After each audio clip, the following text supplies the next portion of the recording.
Christianity first took root on lands that are today Romania as far back as Roman times, after the defeat of Dacia by Trajan in the year 106 AD.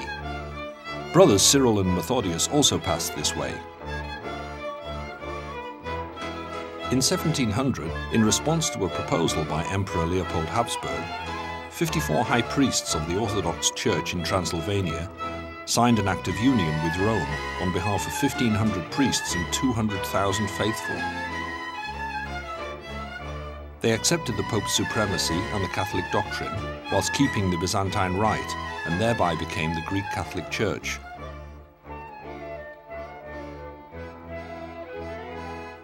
"250 years later, they paid a high price for unity with Rome.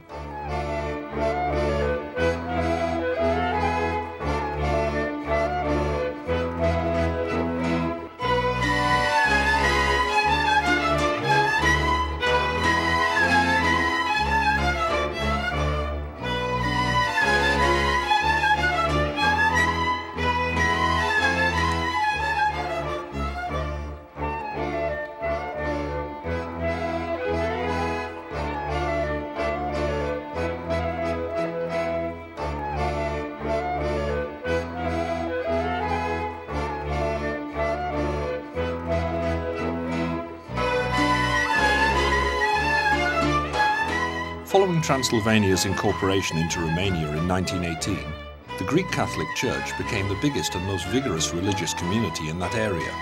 Before the Second World War, the Church had 5 dioceses, numbered over 1.5 million faithful, 2,580 places of worship, and published 20 periodicals with a circulation of 250,000 copies. Over 800,000 members of the laity were actively involved in the Catholic Action Movement. La sfârșitul celui de-al doilea război mondial, în jumătate. Towards the end of the Second World War, the eastern half of Europe saw communist governments take power. Of course, due to the external pressure exerted by the Red Army, but above all of the Soviet Union.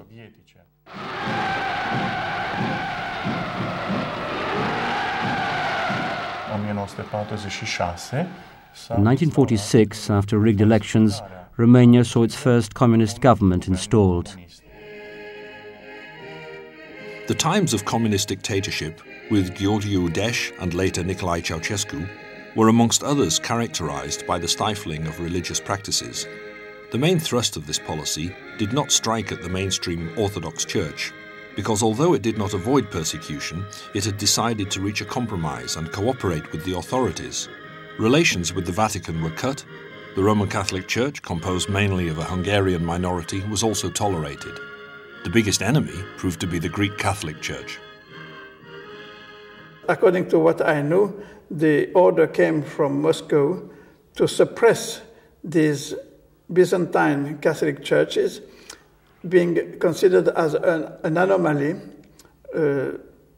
by the Russian people, and maybe also by the Russian Orthodox Church at that time, and they wanted them to go back to what they called the Mother Church.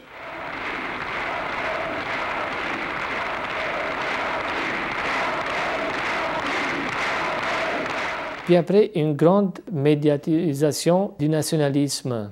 The media talked much about nationalism, that the Mother Church, the Orthodox Church, wants to lead to unity, call everyone to unite. We are all one nation, we must have one faith. We do not need 3 different faiths.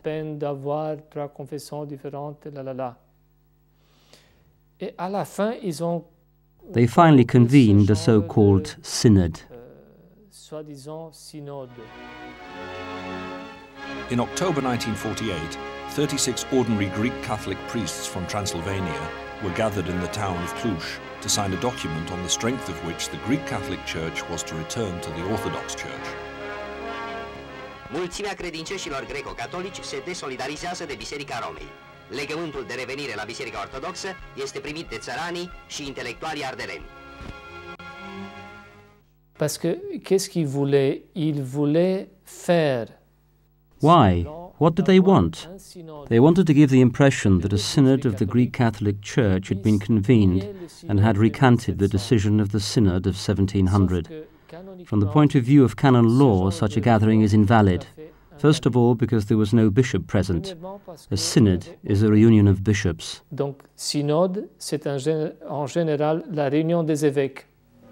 La București a avut loc ceremonia solemnă a revenirii Bisericii Greco-Catolice la Biserica Ortodoxă.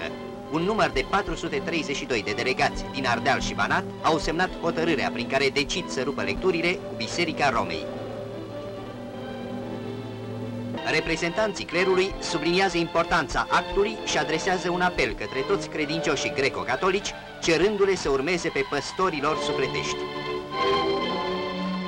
Donc, ils ont été portés à Bucarest avec des trains spéciaux qui étaient préparés. They were brought to Bucharest in a special train to kiss the hand of the Patriarch as a sign of communion. They were then taken to Alba Iulia. Alba Iulia is a very important place for the Romanian people. It is there that the great reunion of the provinces of Romania and Transylvania took place. They wanted to give the whole event a symbolism, that a great reunion of the Orthodox Church had taken place.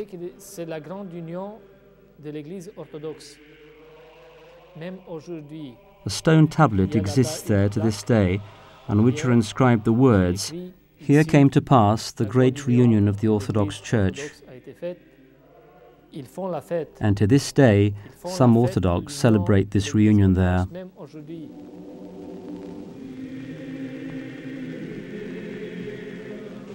Towards the end of October 1948, all of Romania's Greek Catholic bishops were arrested. They were taken to the Internal Affairs Ministry in Bucharest, and then a few days later to Dragoslavl, the summer residence of the Orthodox Patriarch. Communist propaganda proclaimed that the bishops had gone into a retreat.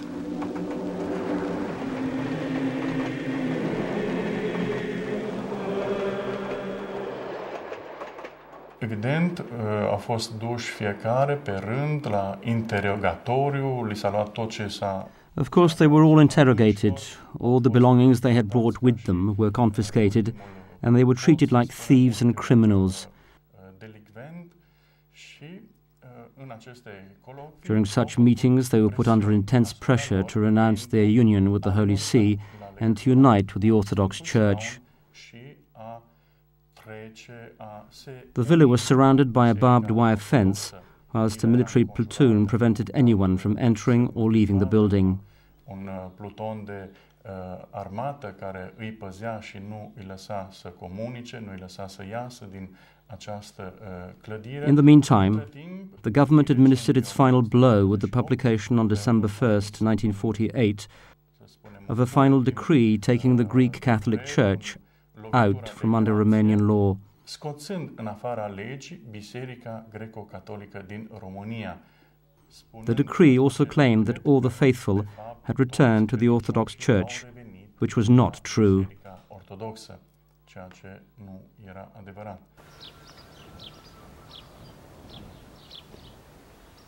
After the bishops and the priests being arrested, the communist regime tried to force the common people to sign different lists of becoming Orthodox. So in every village, party activists and Securitate officers went from house to house, and there were different tactics. A tactic was to lie and to tell people these are lists for receiving some different things like sugar, for example, and many people did not know to read and they signed. Il y avait une personne qui disait They came and said,